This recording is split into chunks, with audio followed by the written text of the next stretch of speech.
ಶ್ರೀಗುರುಭ್ಯೋ ನಮಃ. ಹರಿ ಓಂ. ಸುರಾಸಂಪೂರ್ಣಕಲಶಂ ರುಧಿರಾಪ್ಲುತಮೇವ ಚ ದಧಾನಾ ಹಸ್ತಪದ್ಮಾಭ್ಯಾಂ ಕೂಷ್ಮಾಂಡಾ ಶುಭದಾಸ್ತು ಮೇ.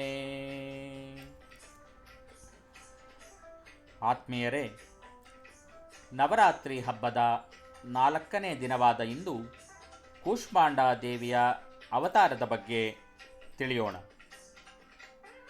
ಜಗನ್ಮಾತೆ ದುರ್ಗೆಯ 4ನೇ ಸ್ವರೂಪದ ಹೆಸರು ಕೂಷ್ಮಾಂಡ ಎಂದು.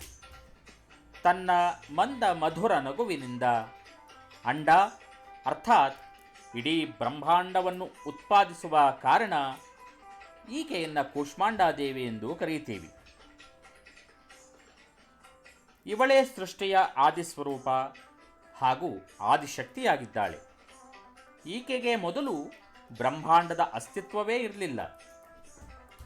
ಕೂಷ್ಮಾಂಡ ಎಂದು ಕರೆಯಲು ಕಾರಣ ಏನು ಎಂದು ತಿಳಿಯೋದಾದರೆ, ಸಂಸ್ಕೃತದಲ್ಲಿ ಕೂಷ್ಮಾಂಡ ಎಂದರೆ ನಾವು ಸೇವಿಸುವ ತರಕಾರಿಗಳಲ್ಲಿ ಒಂದಾದಂತಹ ಬೂದುಗುಂಬಳಕಾಯಿ ಎಂದೇ ಅರ್ಥ.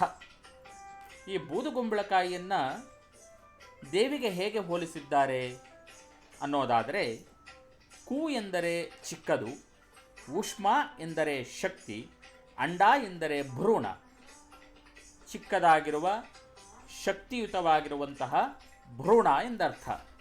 ಅಂದರೆ ಆ ತಾಯಿಯ ದೆಸೆಯಿಂದಲೇ ಇಡೀ ಬ್ರಹ್ಮಾಂಡ ಚೈತನ್ಯ ಶಕ್ತಿಯನ್ನು ಆಕೆ ಒಳಗೊಂಡಿದ್ದಾಳೆ.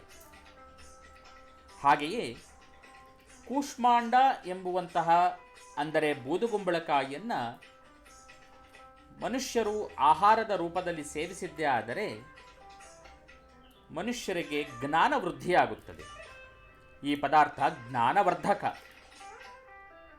ಅದರ ಜೊತೆಗೆ ದೇಹದಲ್ಲಿರುವಂತಹ ತಾಪವನ್ನು ಶಾಂತಗೊಳಿಸುತ್ತದೆ.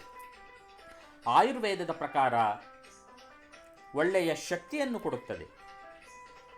ಇದೇ ರೀತಿ ಈ ದಿನ ಈ ಕೂಷ್ಮಾಂಡಾ ದೇವಿಯನ್ನು ಆರಾಧಿಸಿದ್ದೇ ಆದರೆ ಮನುಷ್ಯರ ಆರೋಗ್ಯವು ವೃದ್ಧಿಯಾಗುತ್ತದೆ.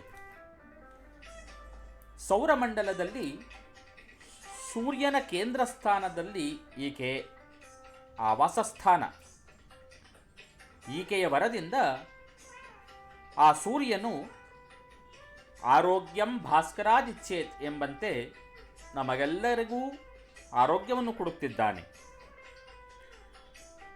ಇಂತಹ ಕೂಷ್ಮಾಂಡಾ ದೇವಿಯನ್ನು ಆರಾಧಿಸಿದ್ದೇ ಆದರೆ